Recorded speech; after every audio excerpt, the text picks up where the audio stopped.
posted a meme that basically I didn't make. Lots of people have shared it. It used humor that brought us attention to something that some people don't like to be questioned or to have humor applied to it. I get that.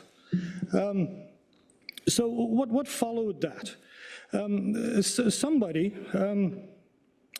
here that I actually had a lot of, somebody I considered a friend, brought this up. They objected to it, and I get that. I get that. Somebody in that position, they didn't like it. I offered to speak to that person. Let's talk about this. Let's talk about what was said here, what happened. Unfortunately, that didn't occur. I really wish it did, and I've actually spoken to that person since, and we've agreed we kind of wish it didn't get this far, that we had talked. But here we are. We're going to have to deal with it. So what did happen? What happened is, unfortunately, while some people saw that meme, many hundreds of thousands more did once these people decided, instead of talking about this, to go out and do a call to action using their connections to get potentially, I don't know if it's hundreds of thousands, millions of people to see this. I don't know how many people ended up seeing it. And there was a call to action to complain about me, to make sure that I knew how people felt about this. And this was put out to a lot of people that, based on how they identify their genders, which is fine, that's all up to them. They were guaranteed to be opposing me on this. They were guaranteed to be upset, I suppose. So it behooves all of us, for me to let you all know exactly what happened once that occurred. What happened then? Unfortunately, it was a very well orchestrated cancel campaign.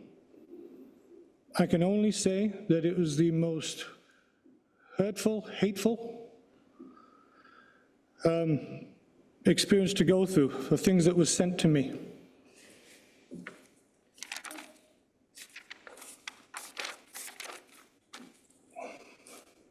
Things that somebody shouldn't hear. And if we're going to talk about whether what I said was hurtful, we need to talk about what was said to me. Because there's a lot of hypocrisy going on here, and this is just the truth. Don't shoot the messenger, this is what happened.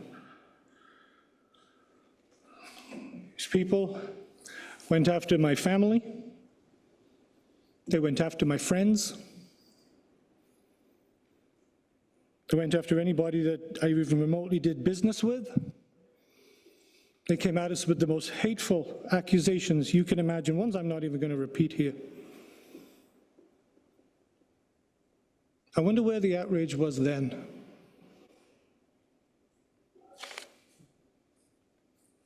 I was told to go buy a piece of rope and do the world a favor. I was told everyone will soon know you're a pedophile. But you didn't know that. I was told you're a homophobic piece of shit. All because of a Facebook meme. Your comments will be found in the history books like you do with Hitler. I hope you lose everything for this.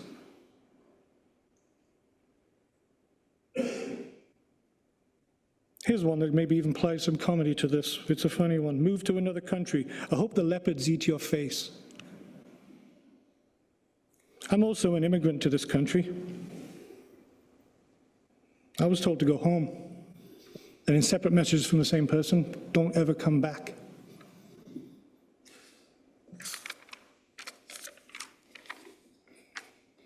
Unfortunately, other elected officials piled on with this without knowing what was happening. Well, now you know. I'm not playing victim here. I'm doing well. I'm known for speaking to things that some people don't, speaking to issues that affect our community that some people don't want to address. I'm used to the spears and the stones being thrown at me. They bounce off my back. But yeah, it hurts.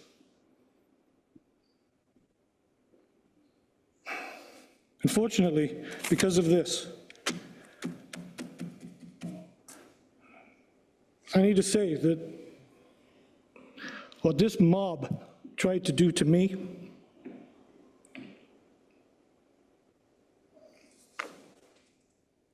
to my children, to my family, that mob that came after me holds no moral superiority to be standing on any kind of soapbox preaching to me or to anybody else. I will not take lessons in moral decency from any of the hateful mob that came after me and continues to do so, and is now applying that hate over to our own mayor. Apparently she's next. This has been an unnecessary witch hunt. Nothing more than a witch hunt by playground bullies who found an audience on social media, an audience to which they could portray themselves as some kind of social heroes, maybe to help them with an upcoming election campaign. People that do this are not heroes. They're bullies that wish to silence anybody they disagree with. Leads me on to my other concern here. I don't believe this is helping anybody in the community, the LGBT community, that they are saying I have hurt. There's people that are in this community that I've spoken to over the past year, people that have for decades dealt with much worse discrimination, people that have spent decades building up, being accepted in the community, and they achieved it. They achieved it. And this kind of hateful, intolerant, bullying, cancel culture behavior is taking apart, brick by brick, everything that that community built over years. And I've spoken to many people in this community over the past year that are embarrassed with this kind of behavior from people purporting to represent them. And the message I heard loud and clear numerous times is that they don't represent them. They think they do, but they don't. Because the people that have experienced in this over years have lived with discrimination for decades. They know the damage that's being done to everything that's being achieved.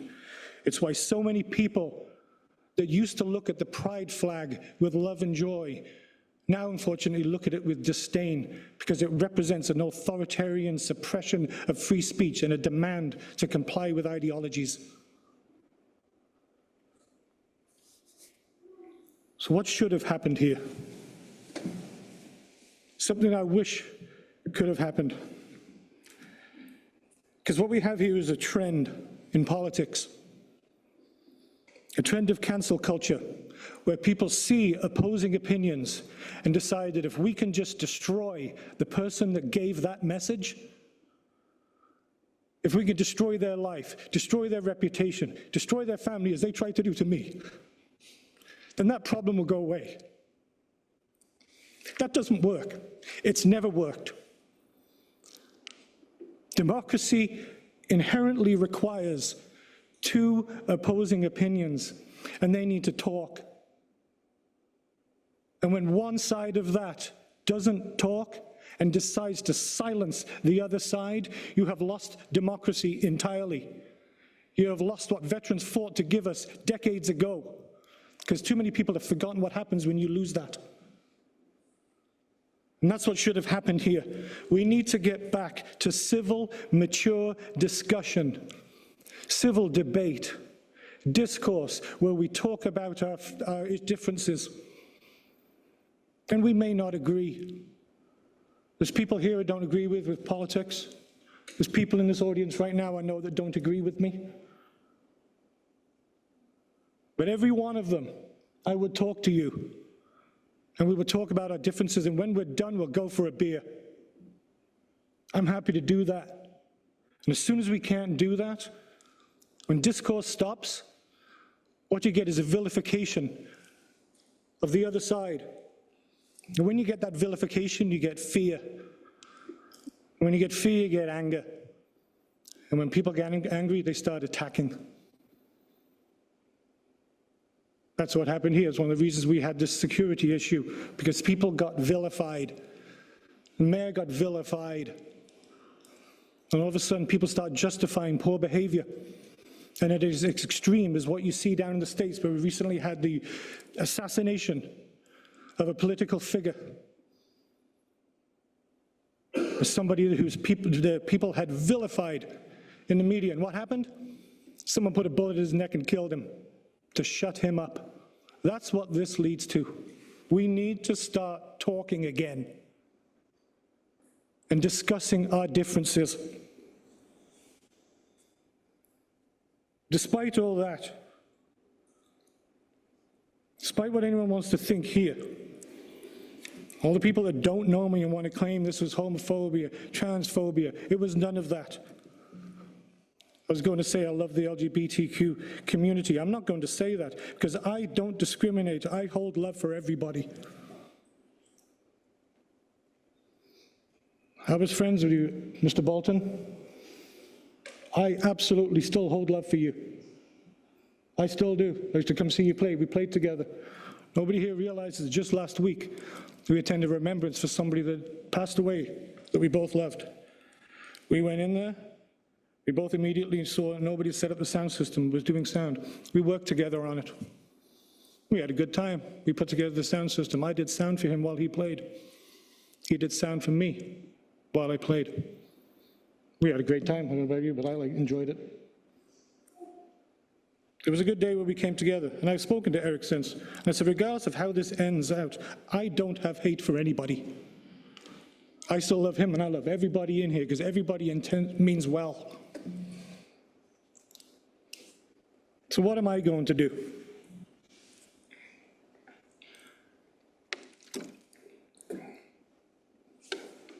I'm going to continue what I've been doing for years, for 8 years, for years before I became a councillor. And that's to stand up for the residents of the city, the businesses, sometimes doing it on issues that some people are afraid to tackle, which means I get attacked. I'm used to this. It's happened a lot.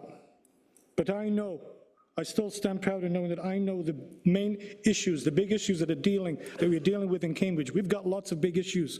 We're in the middle of a cost of living crisis, homelessness, drug-related crime. I've been standing up for seniors' rights in the long-term care homes, excessive rent increases, all this stuff that really matters to the people in this community. And I'm also going to continue to speak to the things that some people find uncomfortable but need to be said. I'm going to keep doing that. That's what I do. I'm not going to stop. And when people attack me and claim I'm hateful, so be it. But please think about why you're doing it and thinking about what it's going to cause at the end of it and whether it's productive. I love every single one of you here, and I thank you all for being here. You're here because you're passionate and you care, as do I. Peace and love to you all. Thank you.